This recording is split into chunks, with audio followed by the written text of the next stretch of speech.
Hello, welcome back to my channel. In this video, I'm going to show you how I personally open a margin trading account using the RBC mobile application.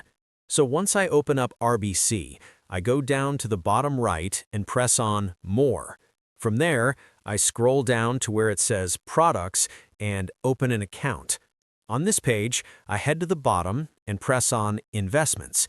Then I select RBC Direct Investing, since I prefer a more hands-on approach.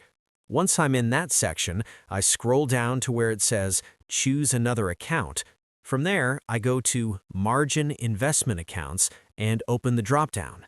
This is where I can see different options like individual, joint, or group margin accounts, depending on what I'm looking for. After choosing the option that fits my situation, I just continue and follow the steps to complete the application. It's a pretty smooth process, but I always keep in mind that margin trading is better suited for experienced investors because of the added risk involved. So yeah, that's exactly how I open a margin trading account using the RBC mobile app. Thanks again for watching, and I hope this video helps.